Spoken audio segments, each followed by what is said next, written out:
귀신 들려서 눈 멀고 말 못하는 사람을 예수님께 데려옵니다. 이 데려오다 프로스페로는 하나님 앞에 제물을 바치듯이 지금 바쳐지는 거예요. 이 단어 뜻이 그래요. 제물로 흠이 없고 제물은 흠이 없고 깨끗해야 되는 거예요. 그런데 지금 이 제물은 예수님이 받기에는 흠이 너무 많아요. 귀신이 들렸습니다. 또 죄인입니다. 예수님께서 이 사람을 고친다라고 할 때에 어떤 의미가 있을까? 그 의미는 지금 예수님께서 십자가의 보혈로 하나님이 받으실 만한 제물로 고쳐주셨다라고 해석을 해야 돼요. 우리가 지금 하나님의 기적을 얘기할 때 병들었을 때 육신의 병만 든 게 아니라 영적으로도 병든 사람들이에요. 지금 대부분.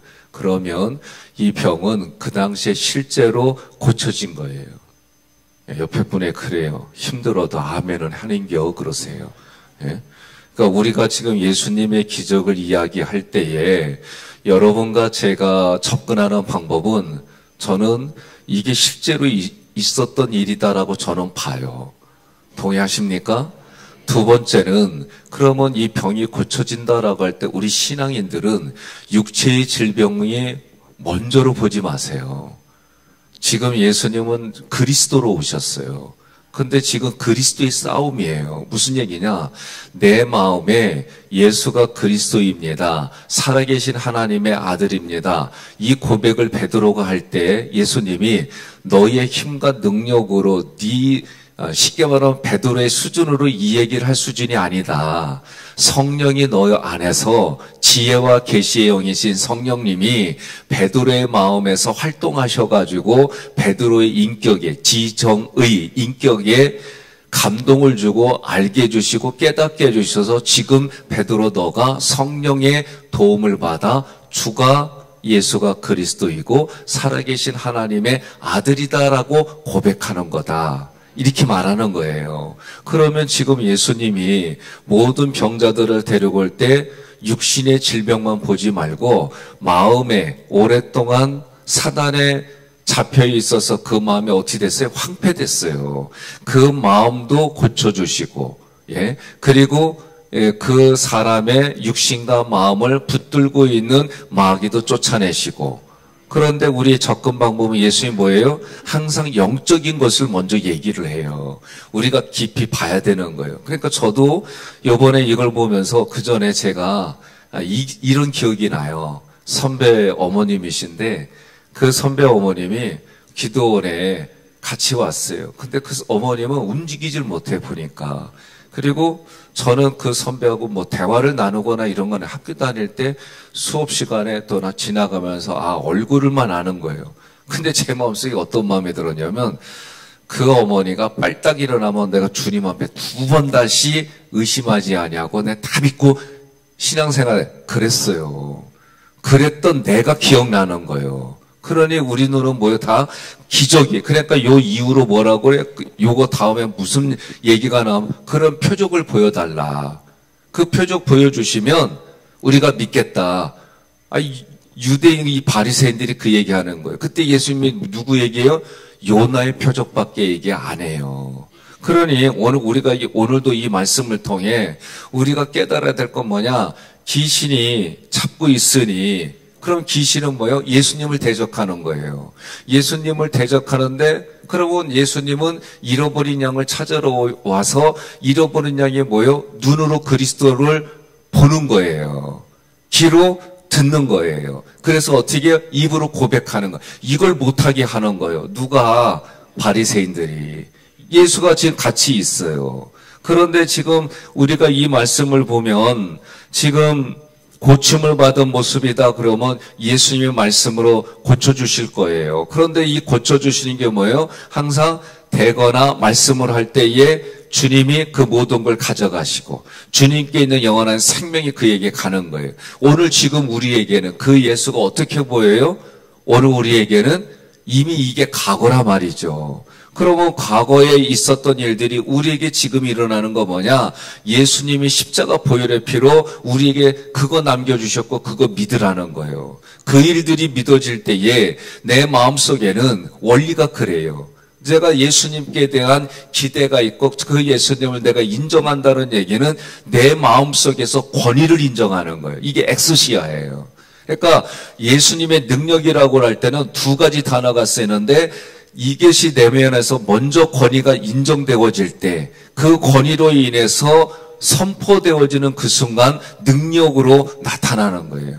원리가 그렇습니다. 그러니 오늘 말씀 속에서도 지금 예수님의 고침을 받은 이 모습 속에는 여러분과 제가 인지해야 될 건 뭐냐? 십자가 보혈의 피로 치료해 주셨단 말이에요. 그래서 하나님 앞에 온전한 제물로 드리는 거예요. 그러니까 지금 우리는 구원받은 사람은 예수님의 화목제물이 돼서 내가 하나님 앞에 서는 거지만 이제는 성경이 뭐예요? 여러분과 제가 화목제물이 돼서 또 다른 누군가가 하나님 앞에 바로 서는 거예요.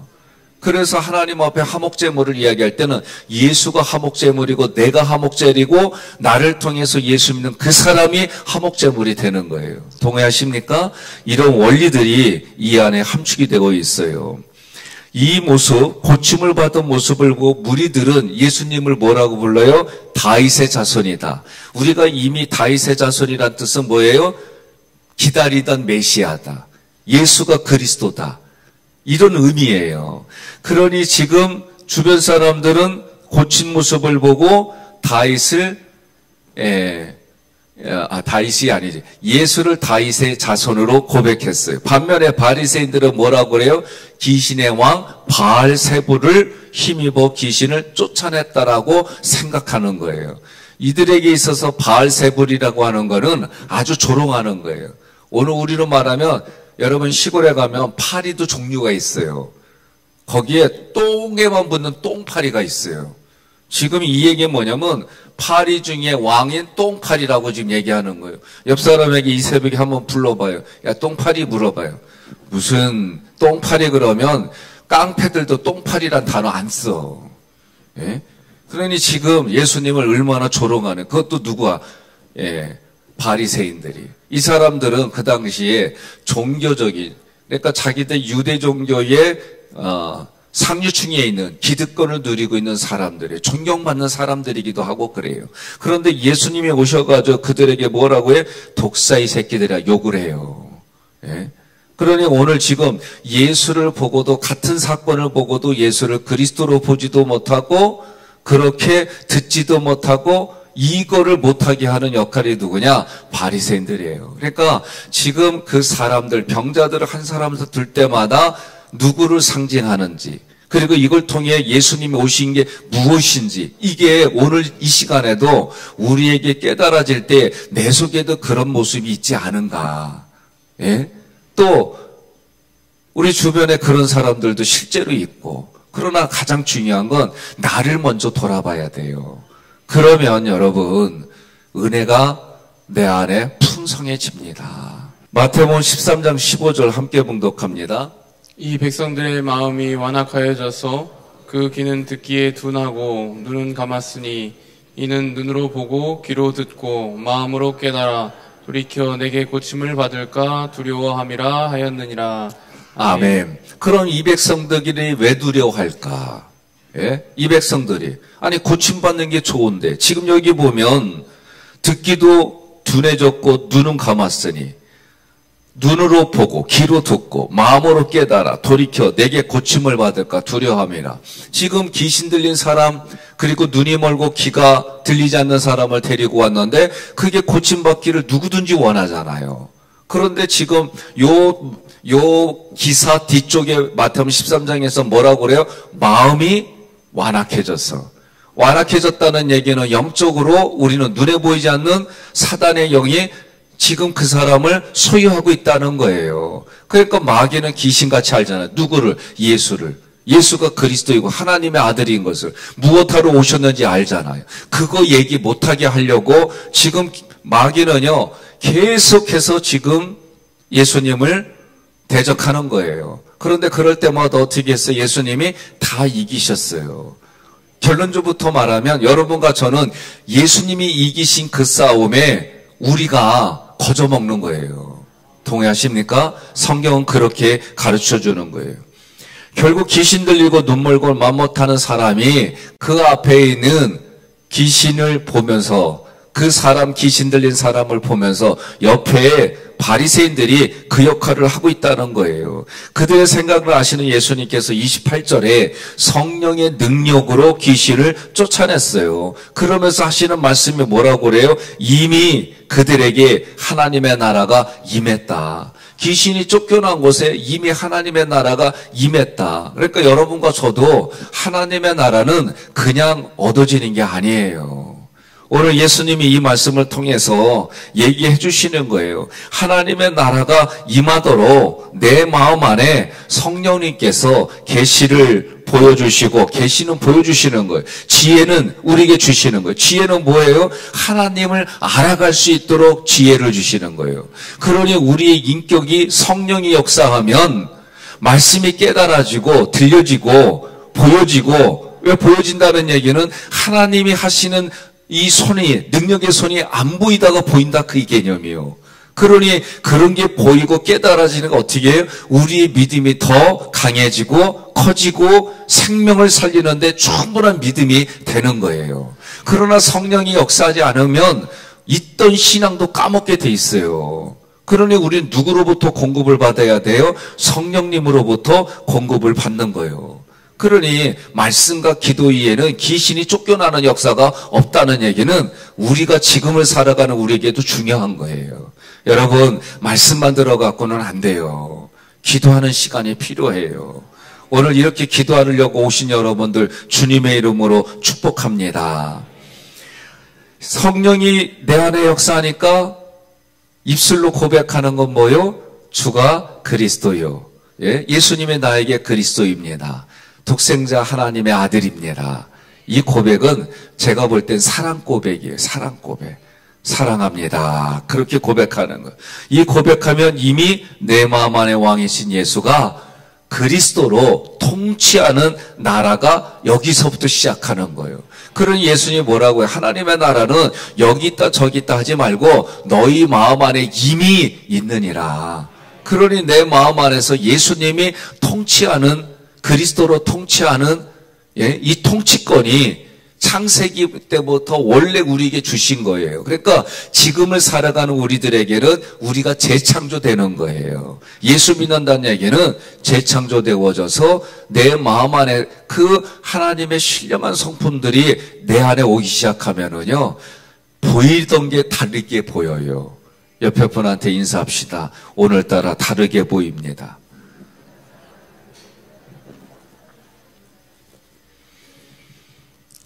그러면 우리가 오늘 본문에서 26절에서는 사단의 나라가 등장하고 28절에서는 하나님의 나라가 등장해요. 하나님의 나라는 사단의 나라를 정복해서 다시 건설되는 거예요. 이 개념이 구약으로부터 신약에 이르기까지, 오늘에 이르기까지 이 원리를 여러분이 기억해야 됩니다. 주님은 29절에 사탄을 뭘로 했냐면 강한 자로 표현했어요. 사단은 강해, 우리 인간보다. 그러니까 우리 생각에, 감정에 사단의 생각을 넣지요. 사단이 가룟 유다의 마음속에 어떤 생각을 넣었어요? 예수를 팔려는 생각을 넣었지요. 여러분 늘 하는 얘기예요. 우리 생각 속에는 성령뿐만 아니라 악한 영도 영향을 줘요. 그러나 내 안에 집을 짓지 않게는 자기 책임이에요. 그러니까 마귀의 집을 짓는 건다는 얘기는 뭐냐면 그 생각이 견고한 진으로 바뀌는 거예요. 그래서 이 생각이 아주 강해요. 그러나 예수의 말씀은 그 강한 진을 파괴하고 우리 심령을 어떻게 해요? 말랑하게 그렇게 만드는 거예요. 부드러워지게 만드는 거예요. 이게 하나님이 역사하는 거예요. 그런데 예수님은 그 강한 자를 어떻게 해요? 결박하러 오셨다고 말씀하셨어요. 마태복음 12장 29절 함께 봉독합니다. 사람이 먼저 강한 자를 결박하지 않고서야 어떻게 그 강한 자의 집에 들어가 그 세간을 강탈하겠느냐. 결박한 후에야 그 집을 강탈하리라. 예, 강한 자가 소유로 가지고 있는 게 세간이에요. 그런데 세간은 뭐냐? 죄를 져서 마귀에게 소유가 된 사람들이에요. 이 세간들이라는 건 다른 게 아니라 죄로 인하여 죄 때문에 팔려간 영혼들이 세간이에요. 그러니 그 강한 자보다 더 강한 자가 누구냐? 예수님이에요. 누가복음 11장 22절에 보면 더 강한 자가 와서 그 강한 자를 굴복시키는 거예요. 그러니까 우리보다 강한 자는 마귀인데 마귀보다 더 강한 자가 누구요? 예수님이에요. 그러니 여러분 호빵맨 부르지 말고 예수님 부르시기를 바랍니다. 우리가 상징이에요. 주여 3번 부르는 거는 저는 제가 볼 때 삼일체 하나님을 부르는 거예요. 그리고 그 이 삼일체 하나님은 역할들이 다 다르게 우리를 구원해 주셨어요. 구별되어져서 그분들이 역할을 하신 거예요.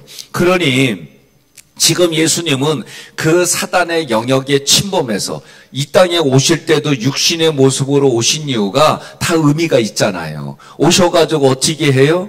그 마귀에게 사로잡힌 자들을 예수님이 지금 보여주시잖아요. 눈에 보이지 않는 것을. 왜? 예수님이 오시기 전에는 이런 거 믿지 않았어요. 잘 알지 못했어요. 그러니까 마귀의 실체도 보여주고 그들이 사람의 몸에 들어가서 활동하는 것도 다 드러내게 지금 예수님이 지금 다 그렇게 해주시는 거예요. 누구에게 보여줘요? 제자들에게 보여주잖아요. 옆에 사람들에게 보여주잖아요. 그러니까 그 중에는 성령이 역사해가지고 지금 보여주시는 게 계시요. 예? 하나님의 그 의도를 보여주시잖아요. 그리고 마귀의 정체를 드러내니까 예수님이 이 땅에 오신 이유가 무엇인지 깨달아주게 하는 거예요. 오늘 말씀에서도 예수님이 사단의 영역에 들어가서 그 사로잡힌 자들을 구출하는 거예요. 그래서 뭐라고 그래요? 하나님께로 돌아와서 하나님이 주시는 복을 받고 누리라는 거예요. 사도행전 26장 18절 함께 봉독합니다. 이제 너는 그들의 눈을 뜨게 하여 어두움에서 빛으로 사단의 세력에서 돌아오게 하고 나를 믿어 죄에서 용서받고 성도들이 받는 하늘나라의 축복을 받게 하라. 아멘. 누가복음 11장 22절에 마귀보다 더 강한 자신 예수님이 오셔서 뭘 하시려고요? 예수님이 오셔서 마귀를 굴복시키는데 굴복시키면은 마귀 아래에 영향 아래에 있던 사람들이 돌아오는 거예요. 누구에게로? 하나님께로 돌아오는 거예요. 그래서 마귀의 대장이 누구냐? 사망이요, 사망. 사망이 왕노릇했다 그랬어요. 우리도 죽으려고 그러면 다 두려워하잖아요. 그런데 하객교회 성도들은 안 두려워해요. 왜? 사망을 깨뜨리신 주님이 계시니까.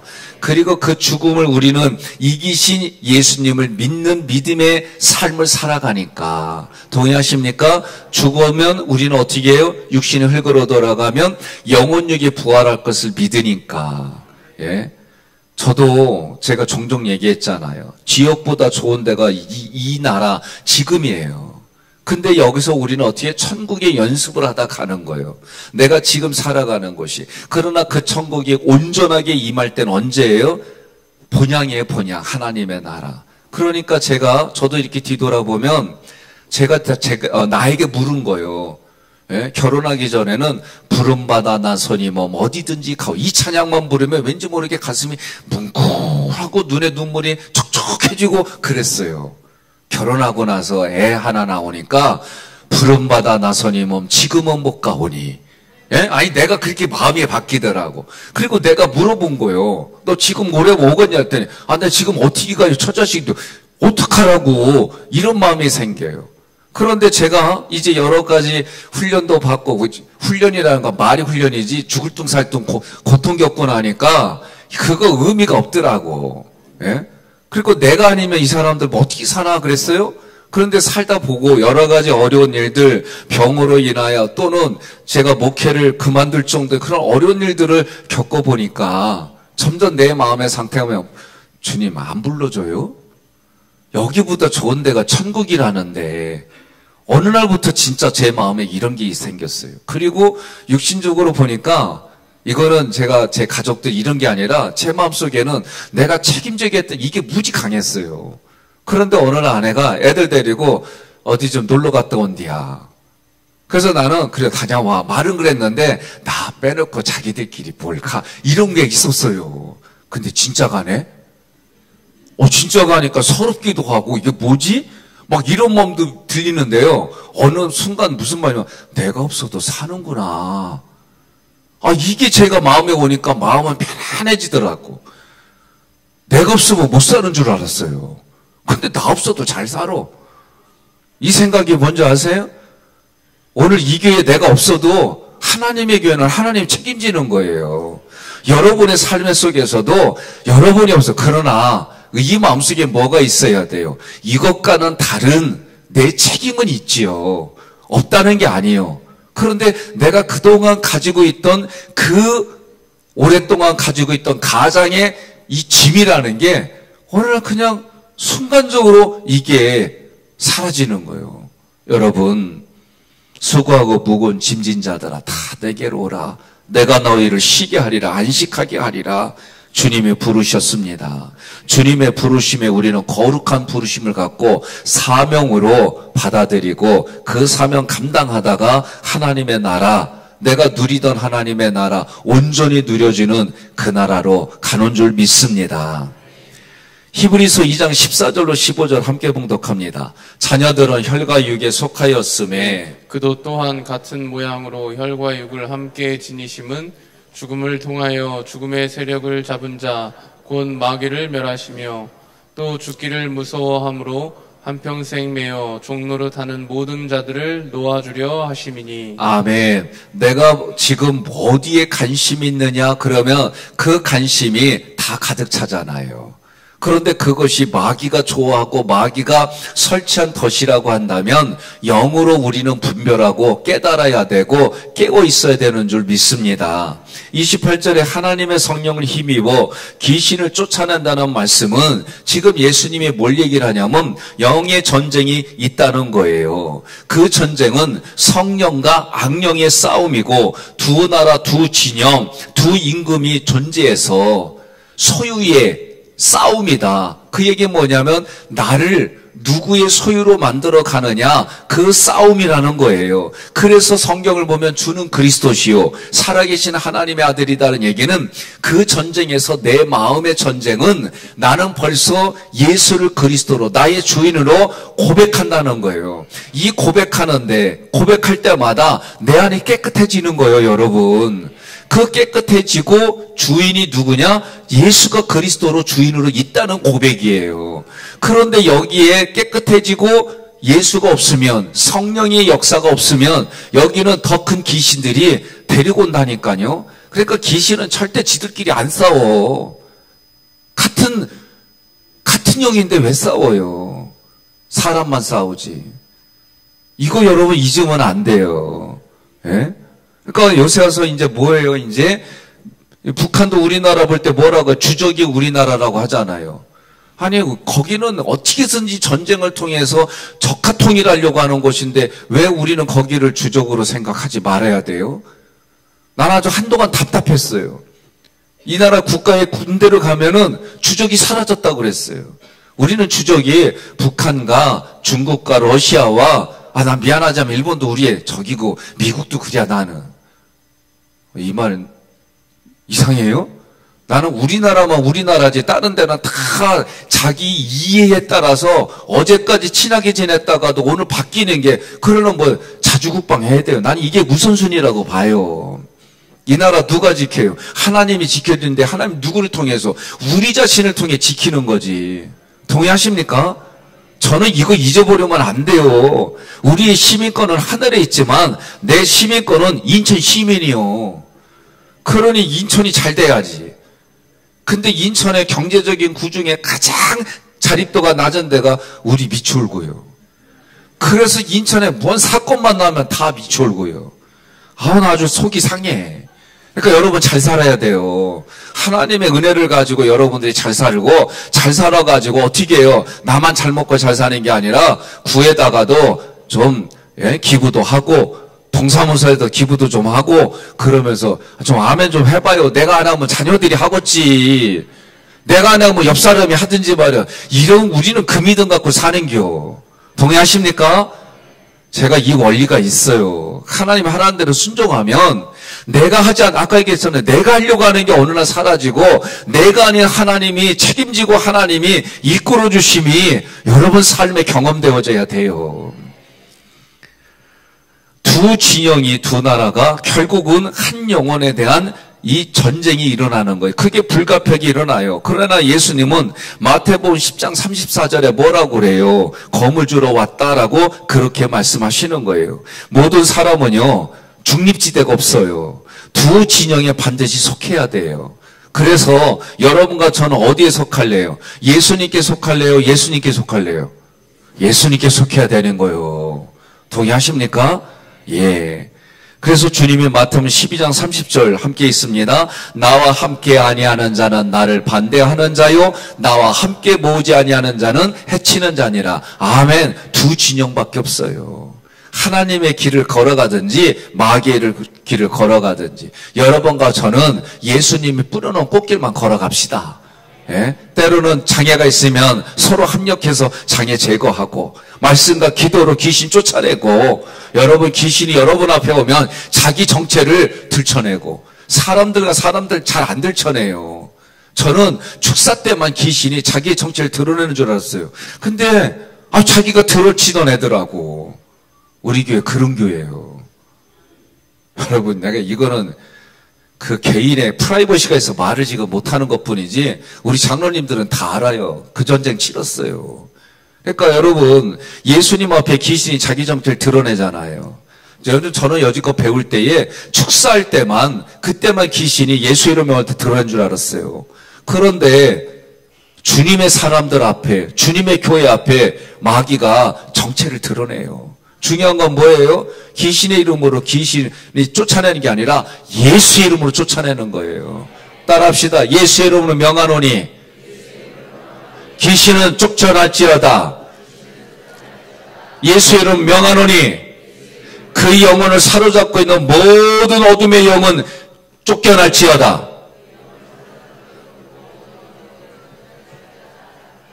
동의하십니까? 예, 하나님께서 그렇게 우리에게 은혜 베풀어 주셨어요. 그러니 바리새인들은 어디에 속하는 거요? 예수님이 말씀하는 겁니다. 마태복음 12장 34절 함께 봉독합니다. 독사의 자식들아 너희는 악하니 어떻게 선한 말을 할 수 있느냐? 이는 마음에 가득한 것으로 입으로 말함이라. 아멘. 그러니까 예수가 볼 때는 뭐예요? 거칠한 거대 회칠한 무덤과 같다 그 얘기예요. 속은 썩어 문드러졌는데 겉으로만 율법주의의 정신을 가지고 있으니 그리스도가 왔는데 그리스도를 보지도 못하고 말하지 못하고 얼마나 그 속이 쏘갔으면. 예? 홍길동이 뭐라고 그래요? 아버지를 아버지라고 말 못하고 어머니를 어머니라고 말 못하는 이 마음 아십니까? 예? 여러분과 저는 아버지를 아버지라고 얘기하잖아요. 하나님이 우리 아버지시고 여러분과 저의 삶에 그 은혜가 넘치는 줄로 믿습니다.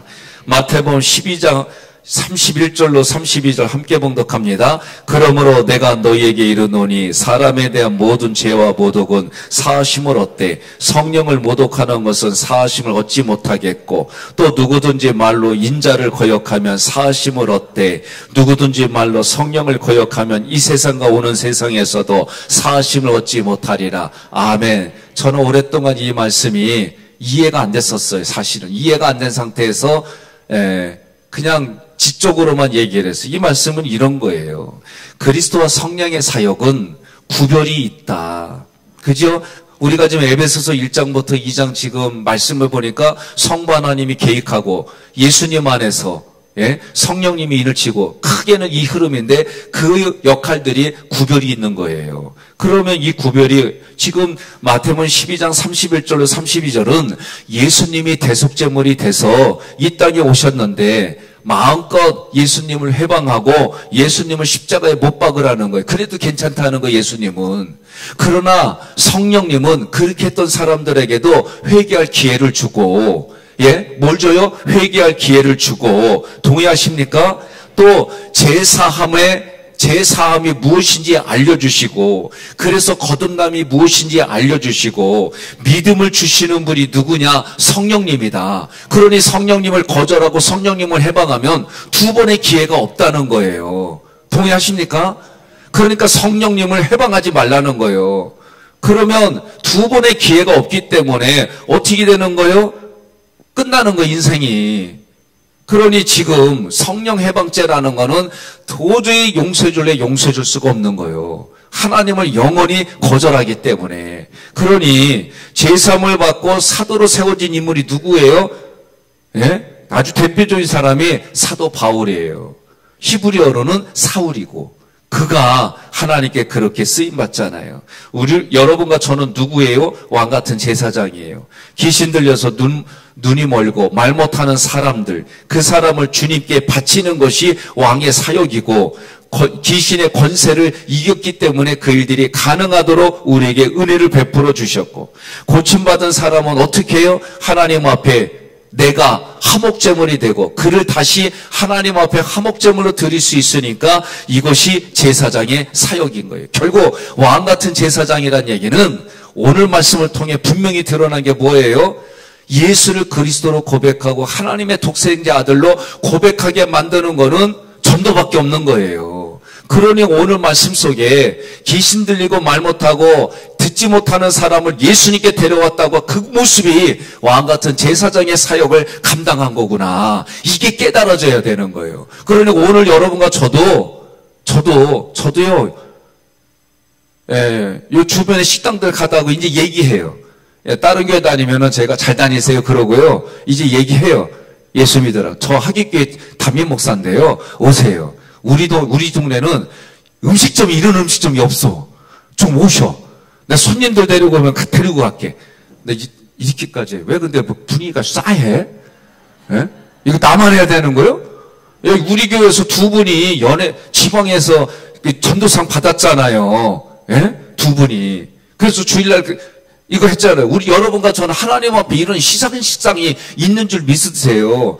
하나님을 믿는 것은 살아계신 것과 자기를 찾는 자에게 뭘 주심을, 상 주시는 이심을 믿어야 할지니라. 상 주시려고 하나님이 우리에게 뭐라 그래요? 너희는 왕같은 제사장이라. 왕같은 제사장이 오늘 이렇게 귀신 들리고 말 못하고 이런 사람들을 주님께 데리고 와서 고침받게 하고 그의 입술로 고백하게 하는 게 오늘 이 사건이고 이 사건의 교훈인 줄 믿으시길 바랍니다. 그러므로 지금을 살아가는 우리들은 불신자를 예수님께 데려오는 거예요. 예수를 그리스도로 고백하고 살아계신 하나님의 아들로 고백하게 하는 게 왕같은 제사장의 사역이다라고 가르쳐 주시는 거예요. 동의하십니까?